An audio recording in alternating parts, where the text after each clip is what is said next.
Hey, it's Chris Edge inside Studio J, presented by Come Here and See, and I'm here with Tyler Ramsey. Hello. How are you? Good. I'm doing great. It's great to have you here. You're in town tonight playing Cat's Cradle Back Room. Yes. You mentioned it's a full band, which is great. Yeah, 3-piece. Have you been on tour for a while? I mean, yeah, I think this is kind of like I'm getting back into it. In the new year. You know, okay. I did a run last week that was only 3 shows. We did Athens, Charlotte, and Atlanta, and those are my first shows of the year so far. So but this touring on this album, I've been out quite a bit over the past year. Yeah. Let's start with I know that you're from the Asheville area. Mm-hmm. How is your community doing after all that? I mean, I'm sure you're still dealing with you know, it's wild to think.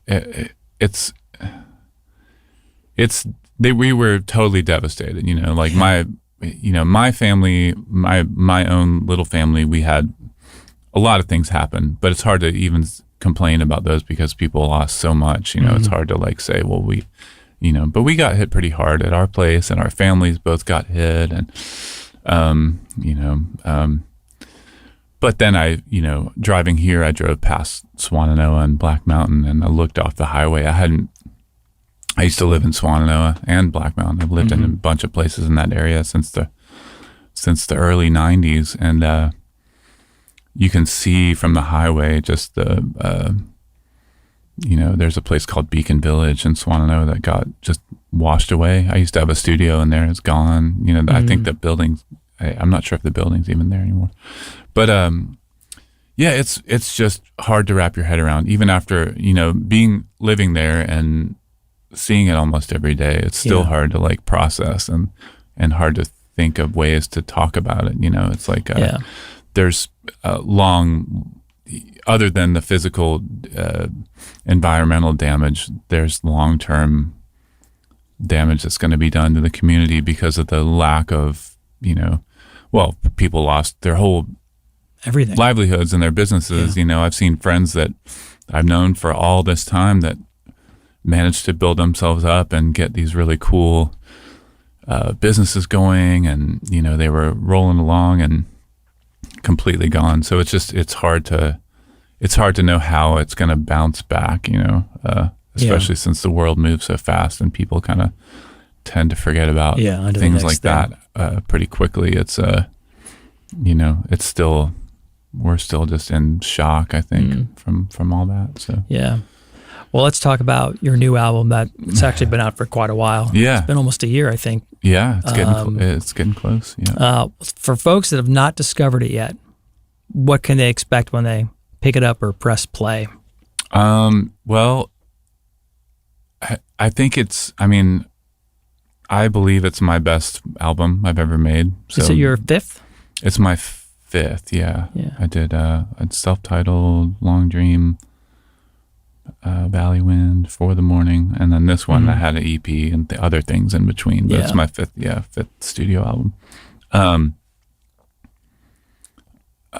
But yeah, I don't know. I feel like it's my best work, and it's and I went to when I knew that I'd written songs that I was super proud of, I decided that I was going to also go the extra distance and go use a producer, for the first time, where I really just kind of gave over. I kind of like let go of control in a way, and asked Phil Eck to produce it, and just put all my trust in. That's got to be tough to do as an artist. I mean, it is, but if it's Phil Eck, it's not that hard. Yeah. He must be like, hey, here, raise my children. Oh, yeah. It just feels like you're handing it off. It's historically been hard for me to let go of power, but he didn't really he didn't do anything that was out of my comfort zone. It was kind of it was a pretty comfortable working relationship, you know. He just made sure that everything was good. He really made sure the sounds were incredible, which is one of his strong points, is just shaping these guitar tones that are just, you hear all the records that he's famous, the Shins or Fleet Foxes and things like that, and you're like, oh, that's Phil Eck. You know, he's able to create that. And then he also just made sure I worked hard when it came time to like sing, you know, which is the last thing you do. He's like, do it again until we got it, you know, until we got it where he knew it needed to be. And it's a great album. Thank you. Really is. Yeah, I'm super proud of it. I still out promoting it and hoping more people get a chance to hear it. And and then, you know, see what happens next. You spent a decade with Band of Horses. Do you, when you look back on that time, or I guess just in general, do you prefer to be a part of a larger group like that, or do you prefer to be a solo artist, or is making music no matter how you get to do that?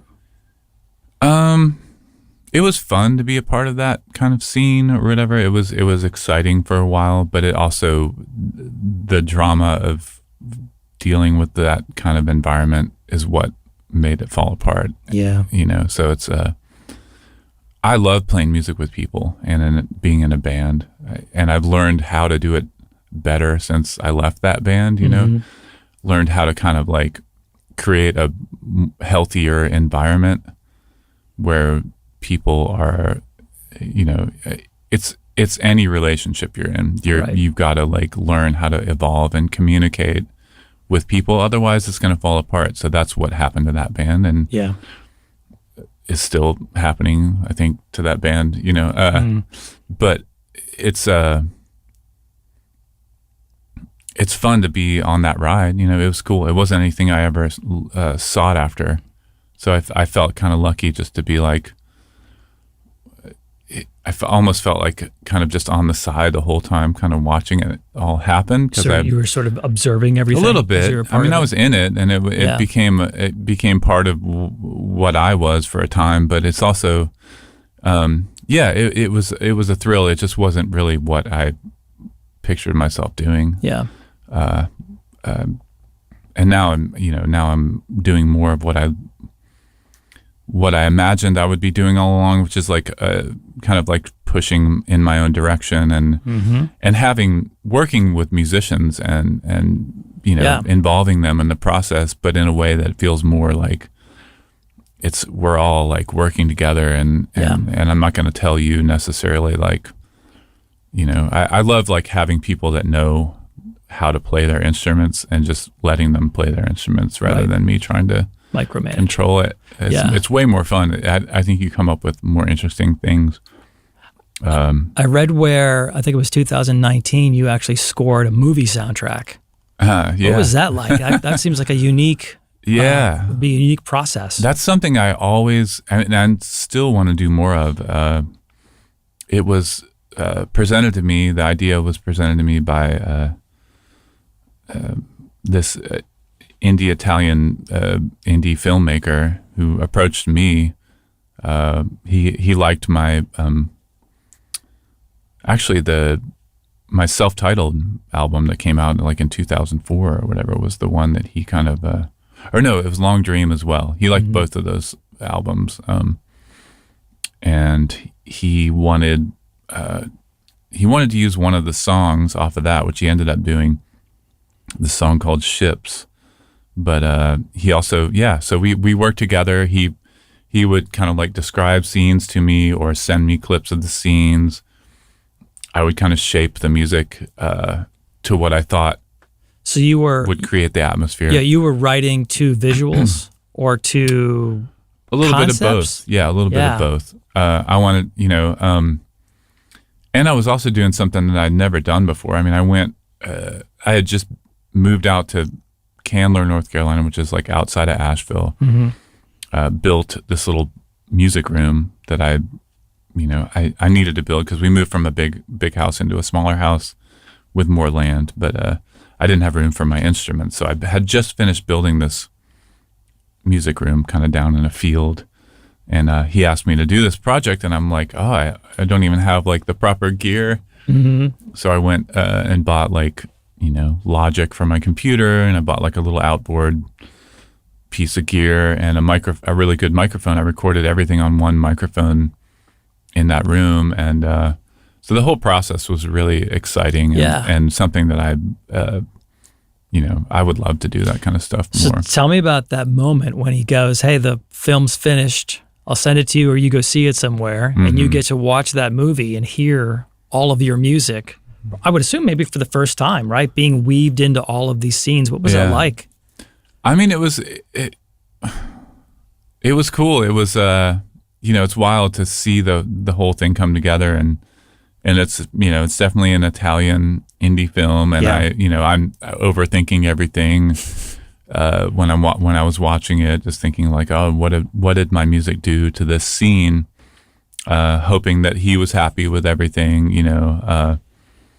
It's music's super powerful in film. It can like shape the whole thing. So I hope I presented what he was hoping for. It was fun to watch. Yeah. It was definitely like, it's a subtitled Italian film, and I don't know, to this day I'm like, was I too heavy-handed with the vibe, or it's just it's interesting to look back and be like, wonder if that I captured what the mood that he was wanting for those scenes. But then you did it for the stage. With was it Shiver in the Pines? Oh, well, that's actually coming up. Oh, that hasn't happened yet. The hurricane came and we had to cancel, or we had to postpone it. So that's happening this summer. We postponed it. I believe it's the second week of June as we're going to be doing that show. Tell folks about that. That's what it's the Asheville Contemporary Dance Theater. Is Asheville that right? Contemporary Dance Theater, yeah. And they're like it's a really cool kind of Asheville staple. Like if you have kids in Asheville, they probably have over the years. I think they started that company in the late 70s or something. So wow. The director, Susan and Giles Collard, or I think Susan, she started it, and it's just been around forever. And I have been involved with them over the years. Like ages ago, I actually toured with them and went to Europe and went to France and played music for some dance pieces. And my daughter started taking classes there a while back, and I would see them and start talking to them. And at some point we decided it'd be really fun to do a project together. And I had this idea, I had the material in mind. It was this book that it's like a pulp kind of like paperback book from maybe the late 60s, called Who Fears the Devil, that I found in I don't remember where I found it. I think I found it in just some antique mall or something. Yeah. And it was written by Manly Wade Wellman, who's like who wrote that kind of stuff. It would be like back when they would, people would write short stories and they would end up in some pulp fiction magazine that came out every couple of months or something. So he was that kind of writer. But this is a collection of stories, and the basis of them is like this character named Silver John, or John the Balladeer, who is like a traveling kind of songster looking. He's like traveling around in the mountains looking for songs and their origins and things. And he walks around with a silver strung guitar, and he comes across all these like mountain kind of myth stories about creatures that live in the holler and like come out, and it was like a wealth of material. I've kind of had that in the back of my mind for quite a while, to use those stories even just to inspire like maybe an instrumental album or something. Yeah. So we decided we're going to use that material. They choreographed dances to it. I wrote the music. So we're gonna present that at Dynawortham Theater in Asheville. It's like a nice little theater, and we'll be doing that. Be fun to see this summer. Yeah. Yeah, should be. And you've got a bunch of dates here in North Carolina on this tour. A lot of stops. Yeah, I just did Charlotte last week, and I'm here tonight, and Asheville on Saturday night, and I've got a opening up for Marty Stewart at the Ramcat in there you go. Greensboro. Yeah, I think so. Right. Lots of things coming up. Awesome. Well, congrats on all the success. Looking forward to seeing you tonight at Cat's Cradle Back Room. Thank you. Tyler Ramsey, thanks for coming in. Thanks for having me.